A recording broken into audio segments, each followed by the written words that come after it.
to climate change to affirmative action, and Nancy Pelosi has the party-approved doctrinaire left position on that issue. She's a walking liberal stereotype, or so we thought. In fact, it was all a pose. It was a sham identity designed to cloak a darker reality beneath. You thought Nancy Pelosi was a guilty white liberal who regularly sends money to the annual NPR pledge drive, didn't you? No. In fact, Pelosi is a committed racist, a hardened bigot. She'd be running the Ladies Klan Auxiliary if they had one in San Francisco. Kind of shocking, actually. How do we know this? Simple. Watch the way Nancy Pelosi dismisses fellow Congresswoman Alexandria Ocasio-Cortez. She likes to minimize the conflicts within her caucus between the moderates and the progressives. You have these wings, AOC and her group on one side. It's like 5 people. It's like 5 people. Actually, it's 4 people. But of course, a racist would get the number wrong. Pelosi was referring to Congresswoman Ocasio-Cortez, Ilhan Omar, Rashida Tlaib, and Ayanna Pressley. अपनी दस्तावेज़ात को कामयाबी से upload करके तस्दीक कराने की guide में खुशामदीद।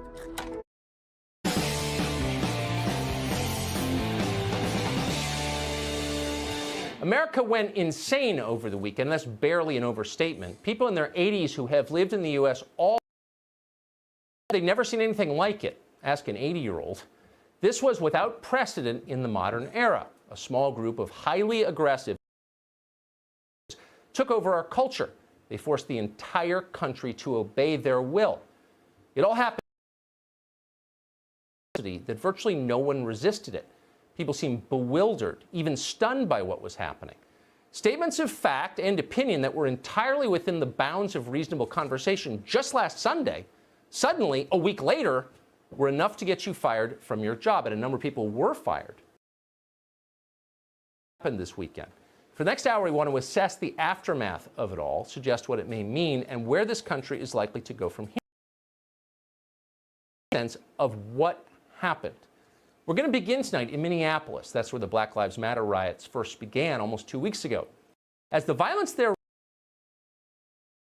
came to a conclusion that didn't, on the surface anyway, make intuitive sense. What their city really needs, they decided, is less law enforcement. In fact, no law enforcement. Demand that Minneapolis, quote, defund the police. Now, the first thing you notice about this idea is how unpopular with the public it is. Almost nobody in the country supports it. Undeterred, kept pushing the idea, and within days, pressure mounted on the mayor of Minneapolis, Jacob Frey, to get rid of his city's police department. This was a problem for aspirations, and this was the last conversation he wanted to have. So Frey did his best to change the subject with a mix of manic enthusiasm and feigned practiced in those areas. Here he is a couple of years ago with his preferred brand of community outreach.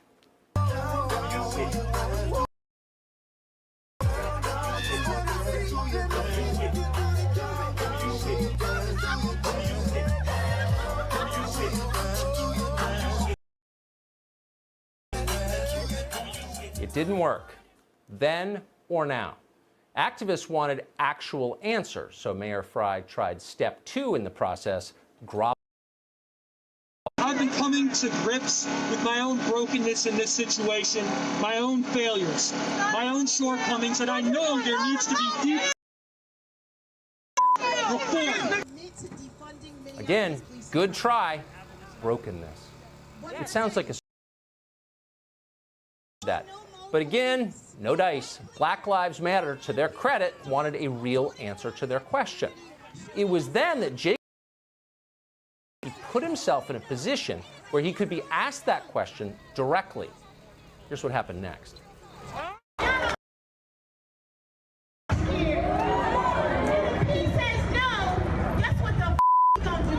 Yes or no, will you commit to defunding Minneapolis? What did I say? We don't want no more police. No more.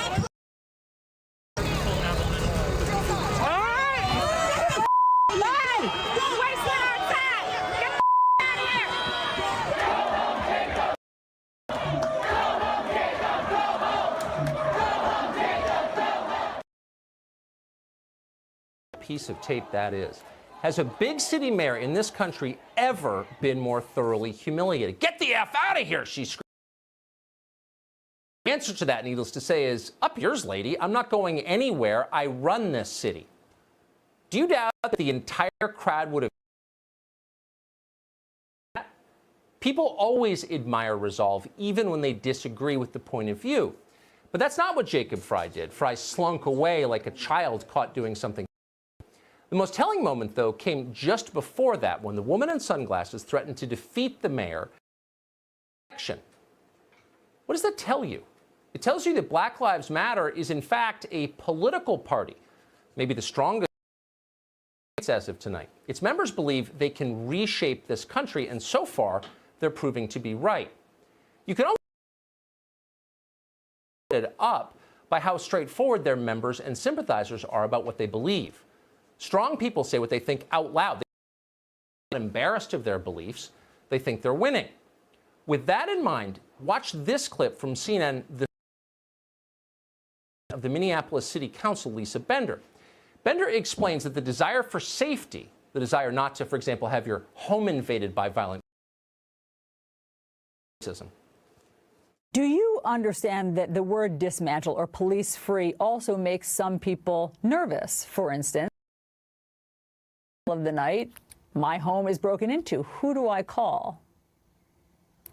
Yes, I mean, I hear that neighbors, and I know, and myself too, and I know that that comes from a place of privilege, because for those of us for whom this, I think we need to step back and imagine what it would feel like to already live in that reality, where calling the police may mean. Hello, police. Armed men are breaking into my home. Help! Shut up, racist. Click. That's the world Lisa Bender. How many people watching CNN this morning as they got dressed agreed with Lisa Bender? Sure, that sounds reasonable. Calling the police during a break-in definitely qualifies as. It's hard to believe, even among CNN's audience, that very many people thought that. It's so obviously nuts. On the other hand, it doesn't matter at this point what the public thinks.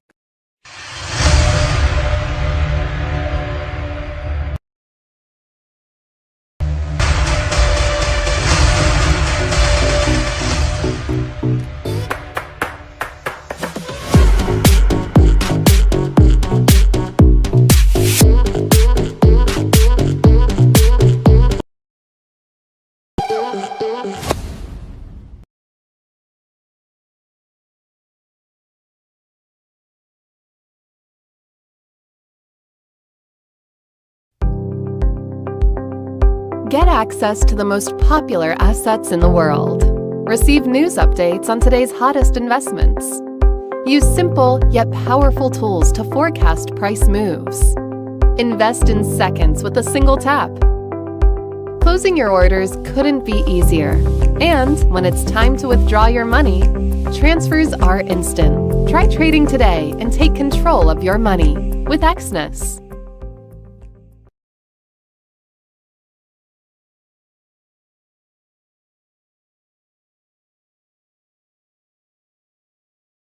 About anything. In the case of this idea, many Democratic leaders are already sold on it. Here's former Congressman over the weekend. Keep in mind, as you watch, is now the chief law enforcement officer in Minnesota. He's the attorney general.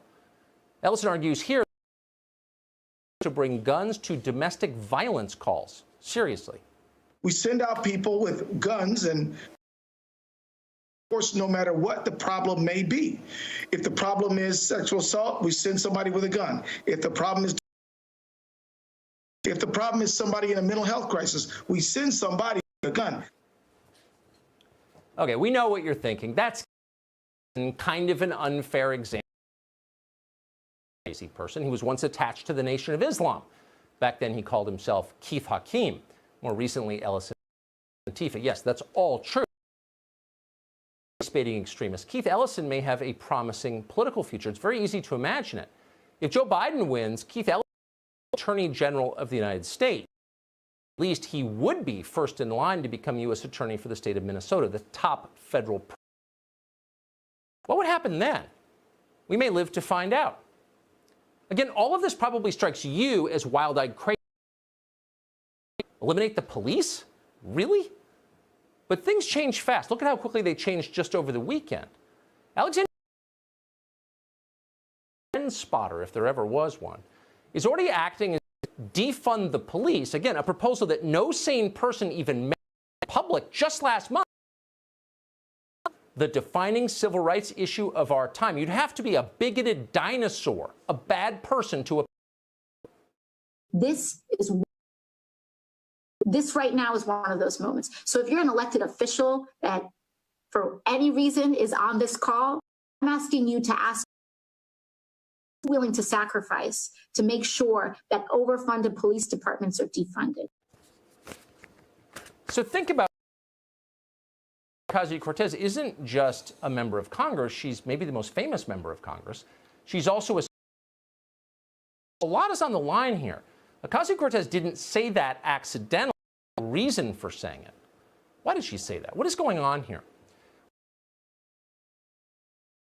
To what they're telling you. Think about it for just a second. Democratic politicians control the police departments of virtually every big city in this country. Telling you they want to get rid of those police departments. If they did, that would mean less power. Democrats do not relinquish power voluntarily, ever, period. Republicans frequently do. Democrats never do. So that's the first thing to know.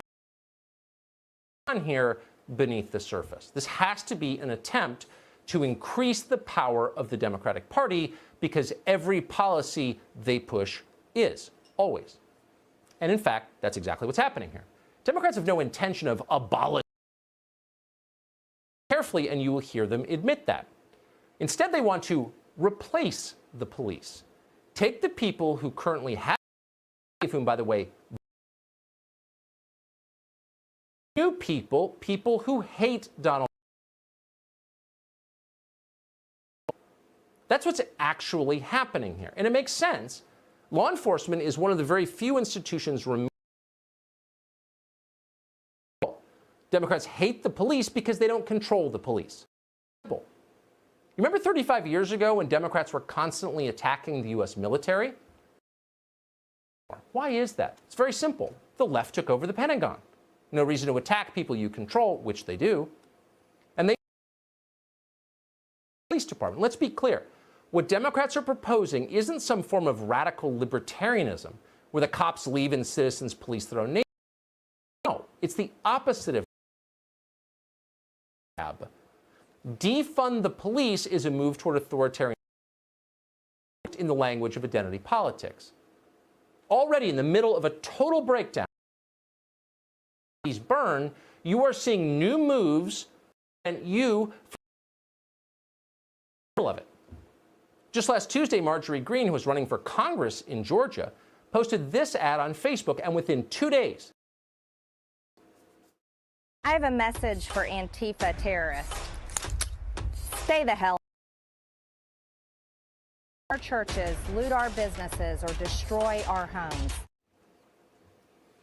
So Facebook has a policy against violence, not the violence engulfing the violence of you defending your family. They create the chaos. You're not allowed to defend yourself.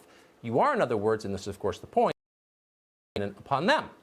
In the future, the left envisions the only people who will have guns are people. That's exactly what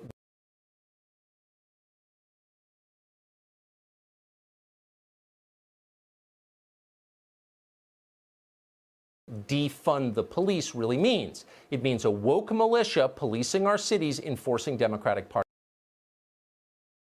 The Diversity and Inclusion Department at Brown University had the power to arrest you. Imagine if the Black